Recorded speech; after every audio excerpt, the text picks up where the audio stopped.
अजनबी police officer की तरफ देखा और कहा, कपूर जी, इसे वारंट दिखाइए। पुलिस अफसर ने जेब से अखबार का एक तराशा निकाल कर इमरान के सामने रखा। ये अखबार में छपी हुई वो इमरान की तस्वीर थी, जिसके नीचे लिखा हुआ था कि ये ख़तरनाक पाकिस्तानी दहशतगर्द है। जो कोई इसे ज़िंदा गिरफ़्तार करवाने में पुलिस की मदद करेगा, उसके बारे में इत्तला देगा, उसे नकद इनाम दिया जाएगा।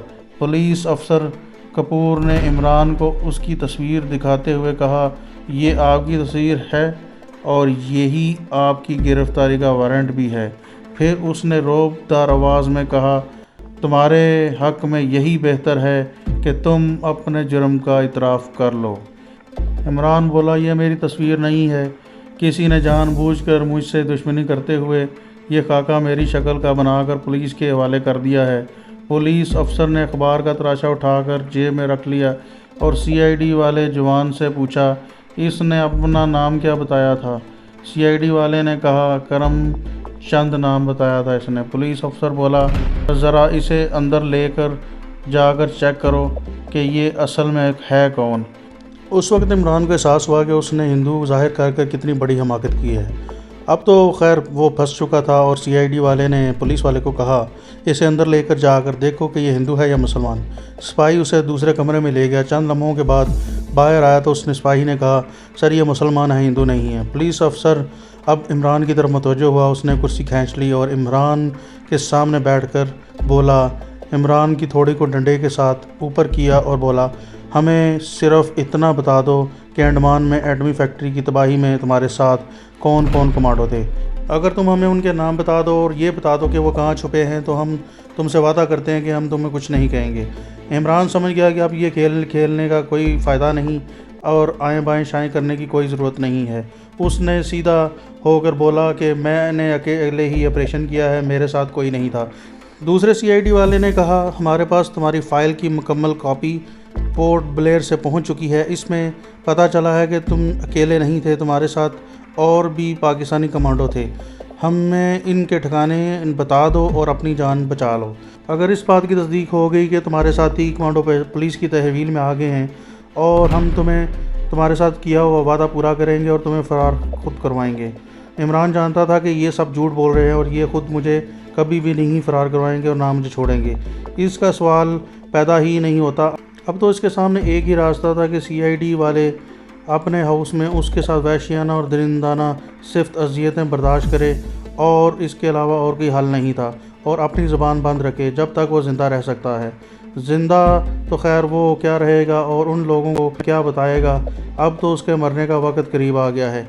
इमरान ने अपने मौक़िफ़ पर कायम रहते हुए कहा, मेरे साथ कोई कमांडो साथी नहीं था और मैं पाकिस्तानी कमांडो नहीं हूँ। मेरा ताल्लुक़ कश्मीर के मुजाहिदीन की एक जमात के साथ है जो इंडियन आर्मी की दरिंदगियों का मुकाबला कर रही है। सीआईडी वाले नौजवान का नाम बनवारी लाल था। पुलिस अफसर कपूर ने सीआईडी वाले आदमी बनवारी लाल से कहा, बनवारी, लातों के भूत बातों से नहीं मानते, इसे किले में ले चलो। दिल्ली के लाल किले में भारत का सबसे बदनाम और ख़तरनाक तरीन टॉर्चर सेल था। कमांडो इमरान ने उसके तहखाने के बारे में बड़ी दास्तानें सुन चुका था और ये मंजर देख भी चुका था। भागने का कोई मकाम नहीं था। उसके एक तरफ एक सिपाही और दूसरी तरफ दूसरा सिपाही खड़ा था। बनवारी लाल ने कहा, ठीक है सर, मैं इसे खुद लाल किले ले जाता हूँ, आप भी पहुँच जाइएगा और सब थानों को ये सिग्नल दे दें कि अंडमान का मफरूज़ दहशतगर्द पकड़ा गया है। ओके। ये कहकर पुलिस अफसर ने सिपाहियों को इशारा किया। सिपाही इमरान को लेकर बाहर प्लेटफार्म की तरफ आ गए। बाहर पुलिस की गाड़ी मौजूद थी। सिपाहियों ने इमरान को गाड़ी के अंदर धकेला और ख़ुद भी उसके साथ दाएं बाएं बैठ गए।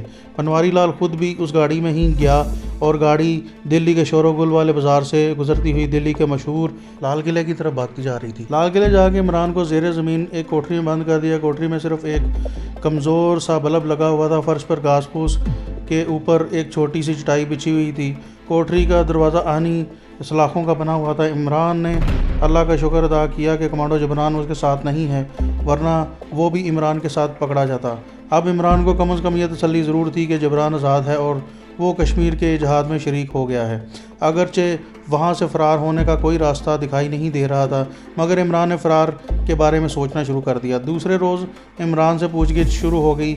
उसे गिरफ़्तार करने वाले और उसको यहाँ पर लाने वालों ने उससे पूछगिछ शुरू कर दी। ये 3 ऑफिसर थे इनमें एक मराठा और 2 डोगर थे। मराठा ऑफिसर की वर्दी पर एक क्राउन बना हुआ था जो मेजर की निशानी होती है। बाकी दोनों फौजी ज़रा दूसरे रैंक के थे, लेकिन शक्ल और सूरत से वो भी फौजी ही लग रहे थे। मराठा मेजर को उनमें से एक ने बालाजी के नाम से पुकारा था। बालाजी का रंग सांवला था और माथे पर जख्म का लंबा निशान था। वो शक्ल से ही संगदिल लगता था। उसने इमरान को इस कोठरी में आते ही इमरान को ज़ोर से ठुड्डा मारा। इमरान लड़खड़ाता हुआ गिरा। सबसे ज़्यादा जोर इस बात पर दिया जा रहा था कि तुम्हारे साथ जज़ीरा अंडमान में और कौन कौन था। इमरान के पास इस सवाल का एक ही जवाब था कि मैं अकेला था, मेरे साथ कोई नहीं था। पाकिस्तानी कमांडो नहीं हूँ, कश्मीरी मुजाहिद हूँ। इमरान पर वहशियाना तशद्दुद शुरू हो गया। इस वहशियाना तशद्दुद की तफसील बयान करने की हम इसलिए ज़रूरत महसूस नहीं करते कि भारत की पुलिस और इंटेलिजेंस पकड़े जाने वाले कश्मीरी मुजाहिदीन के साथ जो दरिंदा वाना सलूक करती है उससे हमारे कायरीन बहुत अच्छे तरीके से जानते हैं। आम कश्मीर मुजाहिद में और इमरान में सिर्फ यही फ़र्क था कि इमरान एक तरबियत याफ्ता कमांडो भी था और उसे अजियतें बर्दाश्त करने की ट्रेनिंग मिली हुई थी। फिर भी अजियत ही होती है। ट्रेनिंग का मतलब ये नहीं होता कि इमरान के जिस्म में अगर बिजली के झटके लगा दिए जाएँ तो उसके जिस्म को चलते हुए सिगरेटों से दागा जाए या फिर उसके दांतों को काट दिया जाए, उसके नाखूनों को चाकू की से उसके गोश्त को अलहदा कर दिया जाए तो उसे तकलीफ़ महसूस नहीं होती। तकलीफ़ उसे भी होगी लेकिन बर्दाश्त कर लेता है। एक हफ़्ता इमरान पर वहशियाना तशद्दुद जारी रहा, मगर उसने ज़बान से सिवाय इसके और कुछ ना कहा कि मैं अकेला था और मेरे साथ कोई मेरा साथी नहीं था। मैंने जो कुछ किया अकेले ही किया। जब मराठा मेजर और दूसरे फ़ौजी इमरान को अज़ियतें दे देकर ख़ुद तंग आ गए तो मराठा मेजर ने इमरान से कहा, हम तुम्हें आखिरी मौका दे रहे हैं। अगर अब भी तुमने अपने साथियों का नाम ना बताया तो तुम्हें किले की फसील से बांध कर नीचे लटका दिया जाएगा और ऊपर से तुम्हारे मशीन गन के फायर खोल दिए जाएंगे। इमरान ने कोई जवाब न दिया। वो समझ गया था कि ये लोग अब उसे मार डालने का फ़ैसला कर चुके हैं। उसने अपने आप से कहा, इमरान, अगर अल्लाह ताला की यही मर्ज़ी है तो फिर उसे कोई नहीं टाल सकता। लेकिन अगर कुदरत की तरफ से अभी तुम्हारा वक्त लिखा है तो भारत की सारी फ़ौज मिलकर भी तुम पर गोलाबारी कर ले, तब भी तुम्हारे कुछ नहीं बिगाड़ सकेंगे। अगले रोज़ सुबह मराठा मेजर और फ़ौजी इमरान की कोठरी में आ पहुँचे और आते ही इमरान से कहा, तुम्हारा आखिरी वक्त आ गया है लेकिन अब भी कुछ वक्त है। अगर तुम हमें अपने साथियों के बारे में बता दो और अंडमान में तुम्हारे साथ कौन कौन था और भारत में वो किस किस जगह रूपोश हैं तो हम तुमसे वादा करते हैं कि हम तुम्हें छोड़ देंगे, तुम्हें कुछ नहीं कहा जाएगा। इसके जवाब में इमरान ने कहा, मैंने ये सारा काम अकेले ही किया है, मेरे साथ और कोई नहीं था। मराठा मेजर ने 2-3 बार वह यही सवाल किया। इमरान ने हर बार वही जवाब दोहराया। मेजर ने एक फ़ौजी को मुखातब करते हुए कहा, कैप्टन, इसे किले की छत पर ले चलो। वहाँ 2 और फ़ौजी आ गए। ये जो नए फ़ौजी थे, ये इनकी वर्दियाँ नीली थी और ये किसी और फोर्स के लग रहे थे। इमरान पर निकाहत आ रही थी। 2 फ़ौजी इन्होंने उसे पकड़ रखा था और उसे किले की छत पर ले जा रहे थे। छत पर एक छोटा सा खैमा बना हुआ था जिसके आगे 1-2 कुर्सियाँ पड़ी हुई थी। खैमे के पास आकर इमरान को छत के फर्श पर बैठा दिया गया। मराठा मेजर ने एक फ़ौजी से कहा, स्क्वाड्रन लीडर साहब को रिपोर्ट कर दो कि पाकिस्तानी दहशतगर्द आ गया है।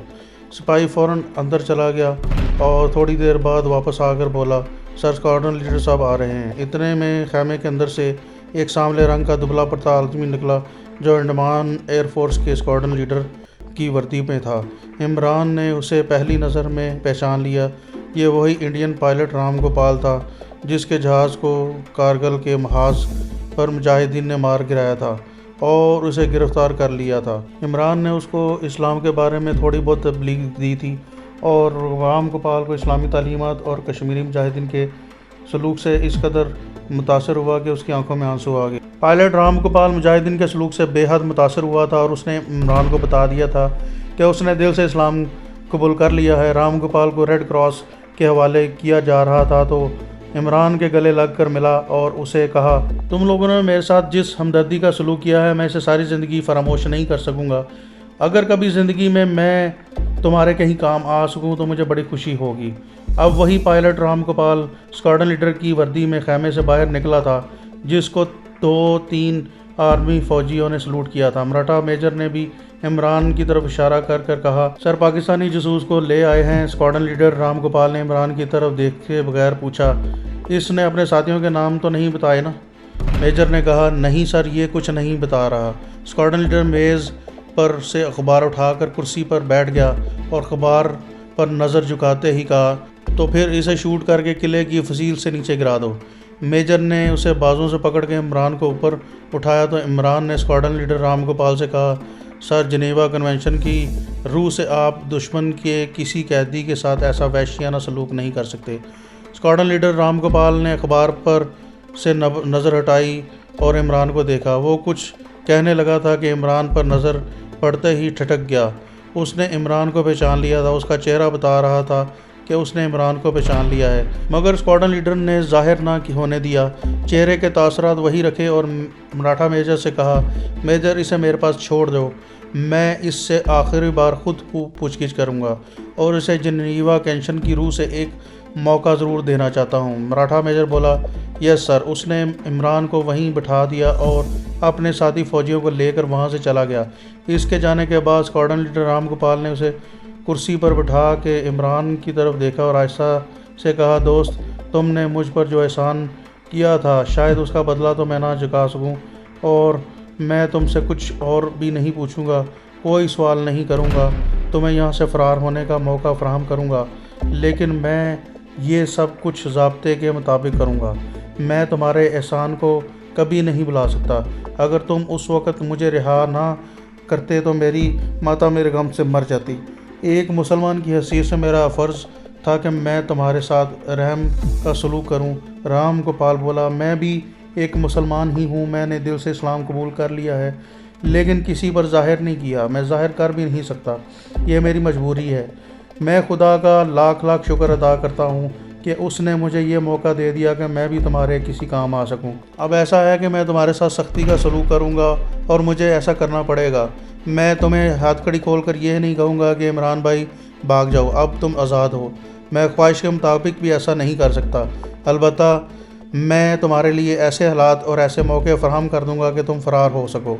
अब तुम एक काम करोगे, मुझे 3 आदमियों के इस्लामी नाम बताओगे। और स्क्वाड्रन लीडर राम गोपाल ने कापी बॉल पेन निकाल कर सामने रख लिया। इमरान ने उसे 3 इस्लामी नाम लिखवाए। राम गोपाल ने तीनों मर्दाना नाम कापी पर लिख लिए और बोला, ये फ़ौजी लोग तुमसे पूछें तो तुम कहना कि मैंने मौत के खौफ की वजह से स्क्वाड्रन लीडर साहब को अपने साथियों के नाम बता दिए हैं। ये नाम फ़र्ज़ी हैं और मैं इनके एड्रेस भी नहीं लिखूँगा। इस तरह ये ज़ाब्ते की कार्रवाई की एक शिक पूरी हो जाएगी। मिलिट्री पुलिस इन पतों पर जाकर छापे मारेगी और आदमी कहीं नहीं मिलेंगे। इसकी रिपोर्ट मेरे पास आएगी और मैं इस पर नोट लिख दूंगा कि पाकिस्तानी जासूस ने जान बचाने के लिए झूठे नाम लिखवाए थे, इसलिए इससे एक बार फिर पूछगिछ की जाए, लेकिन इस दौरान तुम फरार हो चुके होगे। इस तरह ज़मीन पर बैठे रहो। मेज़ की एक जानिब काले रंग का पुरानी तर्ज का फ़ोन पड़ा हुआ था। राम गोपाल ने फ़ोन का नंबर मिलाया और किसी से कहा, मेजर को ऊपर भेजो, पाकिस्तानी जासूस ने अपने साथियों के नाम और एड्रेस बता दिए हैं, ऊपर आ जाओ। थोड़े वक्फे के बाद ही मराठा मेजर और दोनों फ़ौजी किले की छत पर आ गए। उस दौरान स्क्वाड्रन लीडर राम गोपाल ने फ़र्ज़ी मुसलमानों के नाम के आगे दिल्ली और कलकत्ता के फ़र्ज़ी एड्रेस लिख दिए थे। उसने कागज़ की लिस्ट मेजर के हवाले करते हुए कहा, मेजर, इस कागज़ पर इसके साथियों के नाम लिखे हुए हैं और पते भी दर्ज हैं। एक दहशतगर्द भोपाल में रूपोश है और दूसरा दहशतगर्द दिल्ली में है। फ़ौरन छापा मारो और पार्टी को तैयार करो। दिल्ली में रूपोश पाकिस्तानी दहशतगर्द को गिरफ़्तार किया जाएगा और दूसरे 2 दहशतगर्दों के लिए तुम खुद पार्टी लेकर भोपाल जाओ और इन दहशतगर्दों को इनके एड्रेस पर छापा मारकर गिरफ़्तार करके मेरे सामने लेकर आओ। मैं हैरान हूँ कि तुम किस तरह पूछगिछ करते हो। कोई मुजरिम तुम्हारे आगे इकबाल जुर्म नहीं करता। मैंने 1 मिनट के अंदर अंदर इससे 3 दहशतगर्दों के नाम और पते मालूम कर लिए। मेजर ने पूछा, ठीक है सर, आपके ऑर्डर पर फौरी अमल होगा, लेकिन सर, इस पाकिस्तानी दहशतगर्द के साथ क्या सलूक किया जाए? राम गोपाल ने कहा, इससे वापस किले के तय खाने में डाल दो और इसको बंद कर दो। ये इस वक्त तक तय खाने में बंद रहेगा जब तक कि इसके साथी गिरफ़्तार नहीं होंगे। अगर वो गिरफ़्तार ना हुए तो हम समझेंगे कि इसने जान बचाने के लिए झूठ बोला है और हमें फ़र्ज़ी नाम पते लिखवाए हैं। इसके बाद इस पाकिस्तानी दहशतगर्द को खुद गोली मार देना, मुझे नाम बताना। Yes sir. मेजर ने सिपाहियों से कहा, इसे नीचे ले जाकर बंद कर दो। इमरान को हथकड़ी लगाई हुई थी उन्होंने उसे उठाया और किले के तहखाने में ले जाकर बंद कर दिया। इमरान कुदरत के इस मौजज़े पर अभी भी हैरान था। उसे यकीन नहीं हो रहा था कि कुदरत ने ये सिर्फ उसे मौत के मुंह से बचाने के लिए किया है, बल्कि इसके लिए फ़रार की राह भी हमवार कर दी है। खुदा का शुक्र अदा करते हुए इमरान की आंखों में आंसू आ गए। मराठा मेजर ने उसी वक्त मिलिट्री पुलिस को साथ लिया और राम गोपाल के लिखे हुए फर्जी एड्रेस की तलाश में निकल गया। वो तो बिल्कुल फर्जी एड्रेस थे, नाम भी फर्जी थे। मिलिट्री पुलिस की पार्टी 1 घंटे की तरबेदी के बाद नाकाम वापस किले में आ गई। मराठा मेजर ने फ़ौरन स्क्वाड्रन लीडर राम गोपाल को जाकर रिपोर्ट की और कहा कि पाकिस्तानी जासूस ने अपने दिल्ली के जिन साथियों के नाम और एड्रेस बताए हैं वो बिल्कुल गलत हैं। इस एड्रेस पर इस तरह का कोई आदमी मौजूद नहीं।